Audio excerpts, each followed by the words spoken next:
दोस्तों, मैं आपको डायल इंडिकेटर के बारे में बताऊंगा।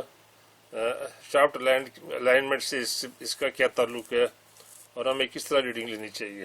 तो मैं आपको शाफ्ट अलाइनमेंट के रेफरेंस से बताना चाहता हूँ ये डायल इंडिकेटर। तो ये जो ताकि आप डायल इंडिकेटर को सही फिक्स करें और आपको पता हो कि कैसे रीडिंग लेनी है। ये देखें, ये डायल इंडिकेटर है, ये इसकी मेन डिवीज़न है। इसमें ये 0 से 100 तक है। आप देखें, इसको मैं दबाता हूँ तो ये पॉजिटिव की तरफ मूव करता है। ये देखें, ये पॉजिटिव की तरफ। अब इसको कहते हैं कि इनवर्ड मूवमेंट है। ये इसको प्लंजर हम कहते हैं। जब मैं इसको दबाता हूँ तो ये इनवर्ड मूवमेंट है इसकी। देखें, ये प्लस, ये जो है ये रीडिंग प्लस है। और ये जो डायल इंडिकेटर है, इसमें एक स्मॉल डिवीजन जो है वो 0.01 मिलीमीटर के बराबर है। तो जब ये एक सर्कल करती है, देखें ये एक सर्कल हो गया, तो ये 1 मिलीमीटर के बराबर है। ये 1 मिली, ये देखें, ये मूव किया ना, ये यहाँ से ये किया, ये 1 मिलीमीटर के बराबर। और चूंकि ये 100 डिवीजन हैं तो एक डिवीजन जो है ये 0.01 मिलीमीटर के बराबर है। अब ये यहाँ से, ये देखें, प्लंजर को मैंने इनवर्ड मूव किया, यानी इसको दबाया, तो ये 0.1 मिलीमीटर होगी तकरीबन। ये 0 से जब 10 पे आएगी, ये देखें, इसको चलो देख लेते हैं अभी क्या है। अभी ये 21 पे है, तो ये 0.2 मिलीमीटर है इस वक्त, क्योंकि ये 20 पे है नीडल। अब ये देखें, ये किस पे है, ये तकरीबन 0.35 मिलीमीटर पे है। ये किस पे है, ये है 71, 72, 73, ये 0.74 मिलीमीटर पे है।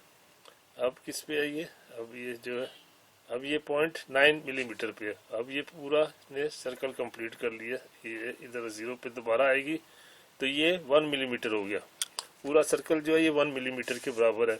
और ये नीचे जो स्मॉल नीडल है, ये जो मूव कर रही है, जब ये पूरा एक सर्कल मूव हो जाता है तो ये मूव करती है फ्रॉम 0 to 1, यानी 1 मिलीमीटर मूव की है। तो ये जो डायल इंडिकेटर है, इसको हम शाफ्ट अलाइनमेंट के लिए इस्तेमाल करते हैं।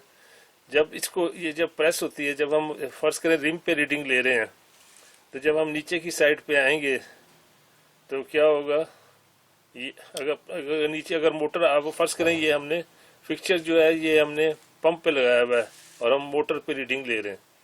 तो देखने इधर ये आप इधर देखें, ये इधर ये जो है, अब ये देखें, इधर देख लें आप, इधर 2 डायल इंडिकेटर लगे हुए हैं। ये जो डायल इंडिकेटर है, इससे हम, ये जो डायल इंडिकेटर लगा हुआ है, ये मोटर पे हम रीडिंग ले रहे हैं। और इसका जो फिक्सचर है ये पंप पे लगा हुआ है। मोटर यहाँ मूवेबल है, तो ये ऊपर हम जब 0 करेंगे और जब हम ये डायल इंडिकेटर को नीचे लेके आएंगे, और अगर ये मोटर नीचे होगी तो ये डायल इंडिकेटर नीडल प्रेस होगी और हमारे पास हम प्रेस होगी और ये क्लॉकवाइज मूव करेगा डायल इंडिकेटर। इसका मतलब ये है कि मोटर नीचे है, यानी कि प्रेस होगी जब ये डायल इंडिकेटर नीचे आएगा और ये मोटर नीचे की तरफ है, यानी कि डाउन है, तो जाहिर है कि ये नीडल जो है ये प्रेस होगी, इसकी मूवमेंट इनवर्ड होगी और हमारी रीडिंग जो होगी पॉजिटिव होगी। इसका मतलब है कि हमारी मोटर जो है ना डाउन है। इसी तरह अगर ये मोटर अप होगी और हम इधर 0 करते हैं, फिर दोबारा जब इधर आते हैं नीचे की तरफ, अगर ये मोटर अप होगी तो ये डायल इंडिकेटर नीडल जो है, देखें ये नीचे की तरफ है अभी ये। अच्छा, अब मोटर अगर अप होगी तो ये डायल इंडिकेटर ऊपर की तरफ मूव करेगा। ये अब दोबारा मैं बताता हूँ। अब ये देखें, डायल इंडिकेटर की नीडल है, ऊपर से मैं नीचे आ रहा हूँ। जब ये नीचे आती है तो ये डायल इंडिकेटर की नीडल जो है ऊपर की साइड पे मूव कर रही है। इसको कहते हैं आउटवर्ड मूवमेंट, यानी इट इज़ मूविंग आउटवर्ड। तो इसका मतलब है कि आपकी मोटर जो है ना, अगर आप मोटर पे रीडिंग ले रहे हैं जैसे कि ये है, और जब आप नीचे आते हैं और ये डायल इंडिकेटर नीडल जो है आउटवर्ड मूव करती है, यानी वायर की तरफ, तो इसका मतलब ये है कि मोटर आपकी ऊपर है और ये जो डायल इंडिकेटर नीडल जो है ये काउंटर क्लॉकवाइज मूव करेगी। ये काउंटर क्लॉक वाइज मूव करेगी। तो इसका मतलब है कि आपकी मोटर जो है वो अप है और आपकी माइनस रीडिंग जो है माइनस पे काउंट होगी। देखिए मैं आपको अभी बताता हूँ, ये देखें ये है ना, फर्स्ट करें यहाँ पे ज़ीरो है, इस पे है, ये ज़ीरो पे है। अब आप जो है नीचे आते हैं और आपकी मोटर अप है, आपकी मोटर जो है ना अप है। तो ये जो है ये नीडल जो ये जो प्लंजर है इसका, इसको प्लंजर कहते हैं। ये जो फिर मैं दोबारा बताता हूँ, ये जो प्लंजर है ये डाउन साइड की तरफ मूव करेगा, ठीक है ना, और बाहर की तरफ मूव करेगा और आपकी रीडिंग ये नेगेटिव आएगी, आपकी रीडिंग नेगेटिव आएगी। और ये मूवमेंट क्या है, ये इस देखिए ये मूवमेंट जो है ये काउंटर क्लॉकवाइज है। जब यूं घूमती है नीडल तो हम इसको काउंटर क्लॉकवाइज कहते हैं, जब इसको यूं घूमती है तो इसको हम क्लॉकवाइज कहते हैं। तो इससे आपको पता चल जाएगा कि मोटर अप या डाउन है। तो इसमें जैसे कि मैंने बताया कि जब आप डायल इंडिकेटर फिक्स करें मोटर पे, तो ये आप श्योर कर लें कि ये जो डायल इंडिकेटर नीडल जो है ये अब भी मूव कर, ये जो है ये प्लंजर जो है ये अब भी मूव कर सके और डाउन साइड भी, यानी ये इनवर्ट मूवमेंट भी होनी चाहिए इसमें और आउटवर्ड मूवमेंट भी होनी चाहिए इसमें। तो आप जब डायल इंडिकेटर फिक्स करें तो ये बहुत इंपॉर्टेंट है, वरना अगर ऑलरेडी ये प्रेस हुआ है तो अब देखिए ये मजीद ऊपर नहीं जा सकता, ये यहाँ पे। इसी तरह अगर ये नीचे की साइड पे है तो ये मजीद नीचे नहीं जा सकता।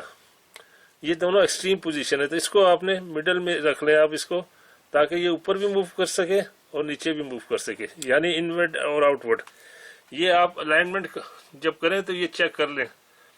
दूसरी बात ये कि जब आप डायल इंडिकेटर फिक्स करें, ऊपर आप जीरो करते हैं, तो फिर आप चक्कर लगा के दोबारा ऊपर आए और देखें कि रीडिंग जीरो पे आ रही है। ये तो नहीं कि डायल इंडिकेटर फिक्स सही नहीं हुआ, अगर वो फिक्स सही नहीं होगा तो दोबारा जब आप ऊपर आएंगे तो वो रीडिंग जीरो पे नहीं होगी। ये बहुत इंपॉर्टेंट है जो है ना, अलाइनमेंट करते वक्त, शाफ्ट अलाइनमेंट करते वक्त, कि डायल इंडिकेटर को प्रॉपरली आपने फिक्स किया हो, उसके साथ ये जो है अलाइनमेंट फिक्चर, और अलाइनमेंट फिक्चर भी प्रॉपरली फिक्स होना चाहिए। तो दोस्तों ये थी डायल इंडिकेटर का इस्तेमाल with reference to shaft alignment. और उसके बाद देखें ये तो आपको अप एंड डाउन बता रहा है ना इधर। अब आपको मैं देखता हूँ, आगे चलते हैं, देखते हैं फेस एंड रिम। ये फेस एंड रिम के बारे में भी देखते हैं। ये देखें, ये हम फेस एंड रिम मेथड से शाफ्ट अलाइनमेंट कर रहे हैं। ये देखें, ये जो डायल इंडिकेटर है इसकी नीडल जो है ना इसके फेस को टच कर रही है, ठीक है कि नहीं। तो ये जब ऊपर हम जीरो करते हैं और जब ये डायल इंडिकेटर नीचे की तरफ आता है, तो अगर नीचे का गैप कम है तो जाहिर है कि नीडल जो होगी ना वो प्रेस होगी और आपकी रीडिंग जो होगी ना प्लस आएगी। यानी कि आपने ऊपर जीरो किया फिर आप नीचे आए, और अगर नीचे वाला गैप ऊपर वाले गैप से कम है तो जाहिर है कि नीडल जो होगी वो प्रेस होगी और प्लस रीडिंग होगी, और वो आपका जो है ना गैप जितने फर्ज करें यहाँ पे आ रही है आपकी +0.5 रीडिंग, +0.5 मिलीमीटर। तो इसका मतलब है कि नीचे जो गैप है ऊपर वाले गैप से 0.5 मिलीमीटर कम है, ठीक है कि नहीं। और अगर इसी तरह ऊपर जीरो है और आप नीचे आते हैं और नीचे आपका जो है रीडिंग आ रही है -0.5 मिलीमीटर, तो इसका मतलब यह है कि नीचे का गैप जो है ऊपर के गैप से 0.5 मिलीमीटर ज़्यादा है। तो ये आपने याद रखना है कि ये प्लस माइनस का क्या मतलब होता है। और ये डायल इंडिकेटर की जो एंगुलर रीडिंग जो लेते हैं आप फेस पे, एक्चुअली ये आपको गैप डिफरेंस बताता है। जहां आपने ऊपर जीरो किया फिर आप जब नीचे आते हैं तो ये गैप डिफरेंस आपको बताता है। तो दोस्तों ये डायल इंडिकेटर को इस तरह इस्तेमाल करना है आपने कि वो प्रॉपरली फिक्स हो। और उसका तरीका ये है कि फर्ज करें आपने ऊपर जीरो किया है, आप एक राउंड लगा के जब दोबारा इधर आए तो रीडिंग फिर जीरो पे होनी चाहिए। और जो इसमें जो रफ अलाइनमेंट करते वक्त इसको इतना करीब ले आए मोटर और पंप को आपस में, इतनी अलाइनमेंट कर लें जिसको, इसीलिए हम उसको रफ अलाइनमेंट कहते हैं, कि ये डायल इंडिकेटर की रेंज में हो। यानी कि ये नीडल ऊपर भी मूव कर सके और नीचे भी मूव कर सके, इनवर्ड और आउटवर्ड। इसी तरह हॉरिजॉन्टल साइड पे भी आप ये जो है ना, जो है मतलब कि श्योर कर लें, ये कर लें कि मतलब कि डायल इंडिकेटर नीडल जो है इस साइड पे जब इधर आती है या इधर से जब इधर आती है तो वो दोनों साइड पे मूव करे, उसमें इसको मतलब कि वो दोनों साइड पे मूव करनी चाहिए डायल इंडिकेटर की ये जो प्लंजर है। तो थैंक यू वेरी मच।